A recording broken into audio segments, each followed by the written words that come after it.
tous, je suis toujours dans mon décor, mon petit coin de paradis. Il y a l'océan juste derrière et on entend un peu les vagues.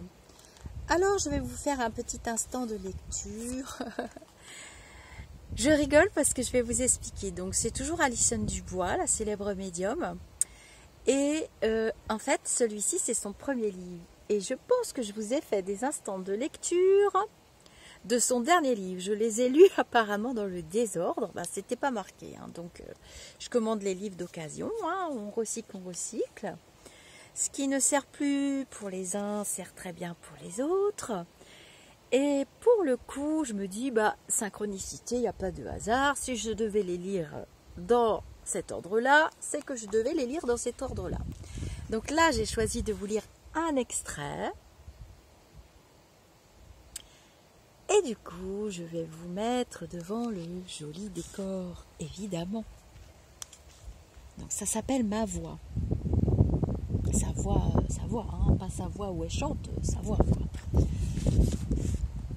Ceux qui s'imaginent que, une fois morts, nous ne servons plus guère que de garde-manger au verre, ont au fait de se moquer de l'inconnu.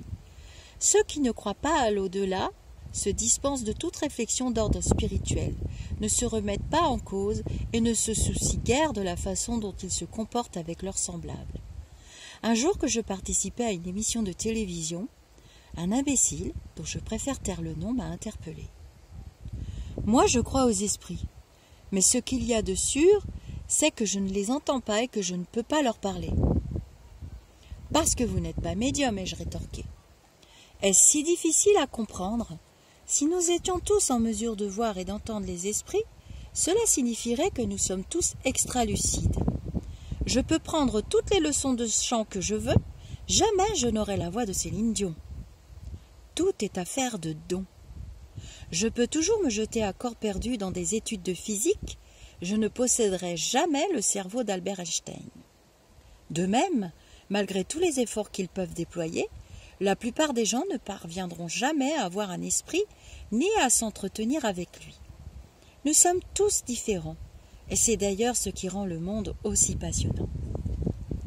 Pour vous aider à mieux comprendre les médiums, je vais à présent tordre le cou à quelques clichés qu'on entretient à notre propos. Il arrive, par exemple, qu'on nous juge froid et distant. En effet, durant une consultation, nous pouvons être amenés à faire taire nos sentiments pour être certains de transmettre à notre client, afin qu'il puisse entamer son deuil, l'intégralité des informations qui nous parviennent depuis l'au-delà.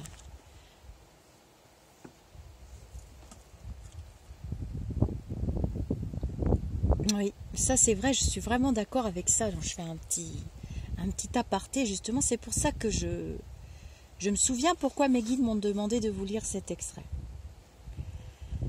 Je dois parfois lutter pour ne pas me faire happer par l'émotion engendrée lors d'une séance.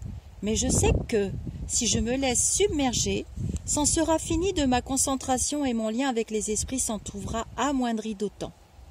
Il arrive aussi qu'on nous taxe de suffisance. Ça c'est vrai, on me l'a dit une fois sur ma chaîne en commentaire, j'avais pas tellement compris. Lorsqu'un médium atteint un certain degré de précision, il sait qu'il vise juste et dès lors se sent en confiance. Puisque le monde entier passe son temps à nous dénigrer, nous apprenons vite selon les circonstances, soit à défendre bec et ongle les éléments que nous avons recueillis, soit à nous taire. On a vite fait de qualifier d'arrogants les extralucides qui se montrent sur deux quand, en réalité, il leur a d'abord fallu se convaincre eux-mêmes de leur propre valeur pour trouver la force de persévérer dans leur voie. Je m'adresse ici aux plus jeunes d'entre nous.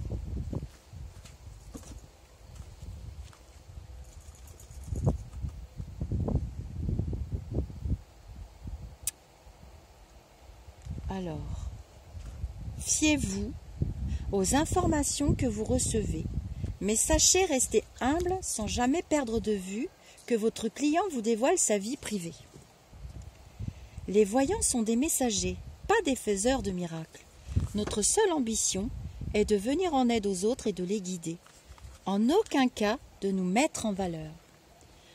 Le réconfort, je le trouve auprès de ma famille, auprès des gens qui, grâce à moi, parviennent à faire le deuil d'un être cher, auprès de mes guides. Mon sens de l'humour m'est également d'un grand secours. Si vous possédez des facultés parapsychiques, mais que vous les gardez secrètes, permettez-moi de vous dire une chose. Libre à vous de les renier, mais sachez que vous vous sentirez bien mieux en admettant leur réalité. Il n'existe pas d'école dans lesquelles on peut apprendre à communiquer avec l'au-delà. La médiumnité n'est pas une licence qu'on achète. Elle n'est pas une technique qu'on acquiert. C'est un talent inné. Chacun d'entre nous possède un don. Le mien me permet de m'entretenir avec les morts, et il me comble. Les personnes décédées ne souffrent pas de tous les blocages qui entravent les vivants. À ce titre, il me semble plus facile de communiquer avec elles. Alors moi, je suis d'accord avec ce qu'elle dit. C'est que bien souvent, c'est plus facile de communiquer avec le défunt qu'avec le consultant lui-même. D'ailleurs, ça détend souvent le consultant. Avant une consultation, je sais que les esprits sont rassemblés autour de moi lorsque, tout à coup, mes mains deviennent glacées. Il m'a fallu un peu de temps pour m'habituer à ce phénomène. Je pose alors mes mains sur Jo. Jo, c'est son mari, qui les réchauffe. Mon mari est doué pour des tas de choses. Un mentor ou un médium dont vous vous sentez proche peut s'avérer très utile. J'ai eu pour ma part la chance de rencontrer Catherine, voyante et astrologue de grande qualité. Elle est devenue mon professeur et m'a permis, en faisant voler en éclats la figure stéréotypée de l'extralucide, de me réconcilier avec mes facultés paranormales. Les voyantes ne sont pas toutes d'affreuses bonnes femmes, adeptes de la cuisine bio, saisies de transe devant leur boule de cristal. Nous sommes pour la plupart tout ce qu'il y a de plus normal. J'adore par exemple le soda du docteur, je ne sais pas ce qu'elle a écrit, j'en bois sans arrêt. Certaines personnes de mon entourage plus soucieuses de spiritualité m'affirment que cela altère mes aptitudes parapsychiques. Alors j'ai fait un test. J'ai avalé des litres et des litres de soda pour chasser loin de moi les esprits. Eh bien, je peux vous assurer que c'est sans le moindre effet sur moi. J'aime aussi porter des tailleurs, manger des cochonneries, écouter de la musique et regarder des films d'horreur. Oui, parce que c'est de la pure fiction. Je ne passe pas mes journées à méditer. Certes, on peut tirer de la méditation d'immenses profits, mais je suis trop impatiente.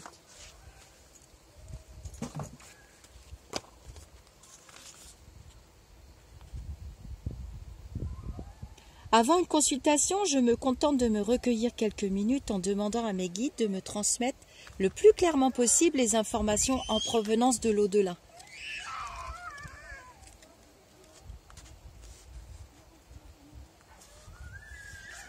Et d'agir dans l'intérêt de mon client. Il y a quelques années, j'ai travaillé comme stagiaire au bureau du procureur sur des affaires d'homicide. Excusez-moi, il y a des gens qui passent dans la rue, un bébé qui pleure. Je tentais alors d'ignorer mes dons pour suivre un chemin plus classique, où je ne serais pas obligée de me battre pour gagner le respect des autres. Mes facultés médiumniques, je les gardais secrètes. Je menais une existence parallèle. Mais ces aptitudes font partie de moi, je me dois de leur faire honneur. Mes guides, eux, s'efforçaient de me faire comprendre que cette voie n'était pas la mienne. Je ne deviendrais pas magistrate, mais je refusais de les écouter. Je me bouchais les oreilles et je fredonnais pour couvrir leur voix. J'aime bien son écriture. J'ai franchi une à une les étapes et passé l'examen d'entrée à la faculté de droit. J'allais réussir, envers et contre tout. Mais 6 mois plus tard, les obstacles s'étaient multipliés au point qu'il m'était désormais impossible d'en venir à bout. Je me suis confiée à Jo. Je ne suis sans doute pas faite pour aller à la fac de droit. Mon mari n'était pas étonné. Il s'était seulement demandé, m'a-t-il avoué, combien de temps il allait me falloir pour l'admettre. J'ai fini par accepter l'idée que les procureurs extralucides ne sont pas des professionnels très sollicités. Pour ce qui est de la politique, il s'agit d'un domaine complexe. Et puis, je me fais remarquer trop facilement. Je me suis donc résolue à répondre à ma vocation, en tentant de relever le plus de défis possible afin de toujours éprouver mes limites. Alors après, donc ça c'est le chapitre sur sa voix. Là, il y a un autre petit chapitre qui commence. Lorsqu'on est médium, les gens autour de nous s'imaginent que nous devons tout savoir, tout prévoir. C'est là l'un des inconvénients de notre activité. La plupart d'entre eux ignorent en quoi consiste le déchiffrement des énergies. Si mon lave-vaisselle tombe en panne, on me lance. Tu ne l'avais pas vu venir, celle-là. Si l'une de mes filles fait une chute, j'entends. Pourquoi ne l'avais-tu pas prévu? Tu es médium, non?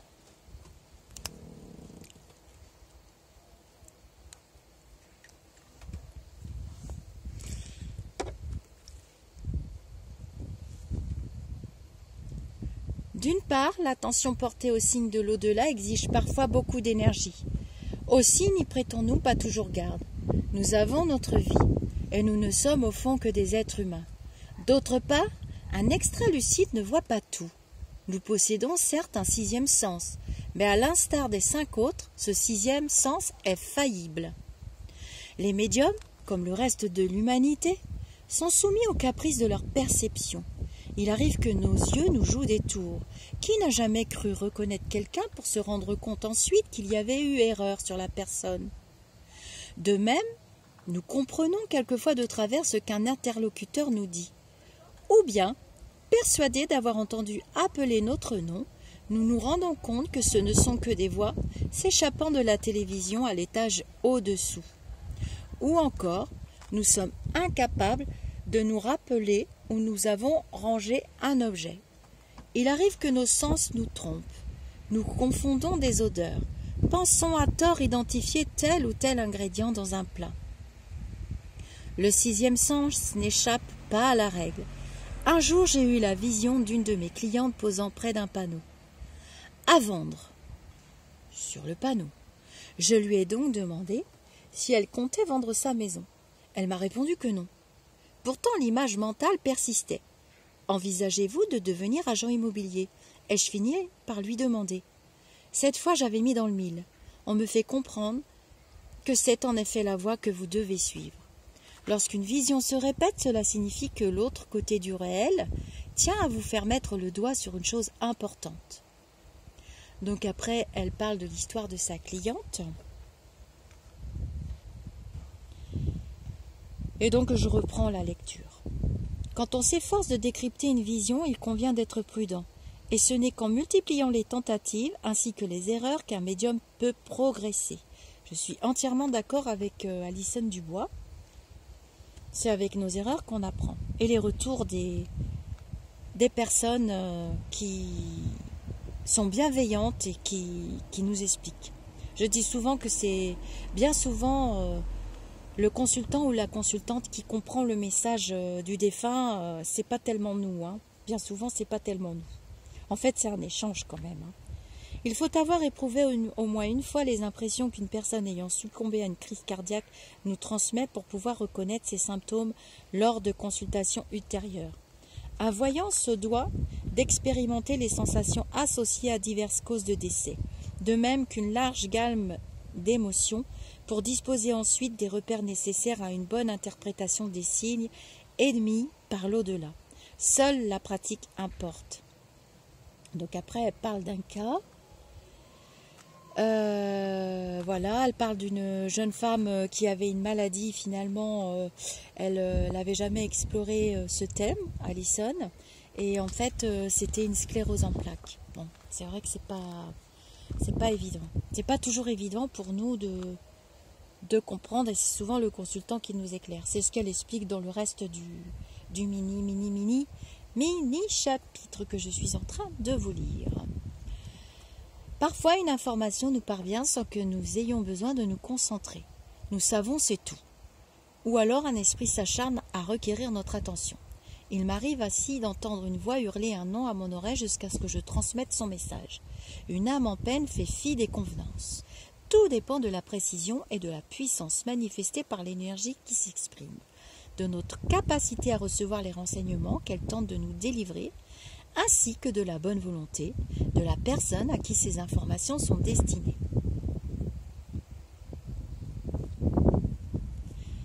Cette dernière peut en effet s'acharner à attendre depuis l'au-delà un mot en particulier. Dans ce cas, rien n'y fait. Alors, il y a un petit jeune homme qui passe là-bas. Je regarde si la caméra fonctionne toujours très bien. Voilà. Tout dépend de la précision.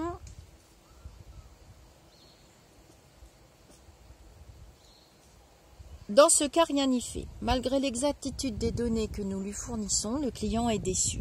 Il faut tâcher de se mettre à la place du défunt. Imaginez que vous ayez attendu 10 ans avant de pouvoir communiquer avec un être cher.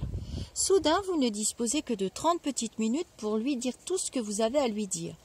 Vous souhaitez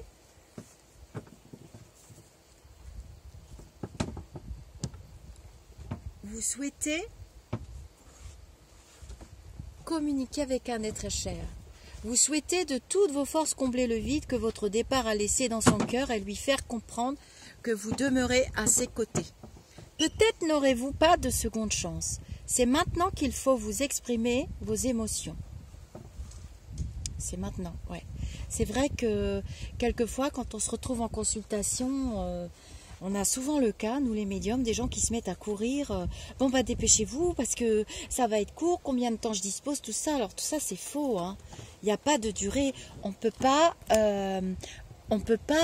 donner une durée. On peut pas donner une durée. Il n'y a pas de durée. Enfin, le défunt, il n'y a pas de temps. C'est l'éternité de l'autre côté. Donc, faut faire attention avec quand on vous propose une durée de 15 minutes, 30 minutes, 45 minutes. Bon, bien sûr, il y a un maximum. On ne va pas y passer la nuit non plus. Mais ça n'existe pas dans les consultations. Enfin, pas chez moi. Enfin, de toutes les vrais médiums que je connais, ça n'existe pas. Quelquefois, ça va très très vite et quelquefois, ça peut durer un peu plus longtemps.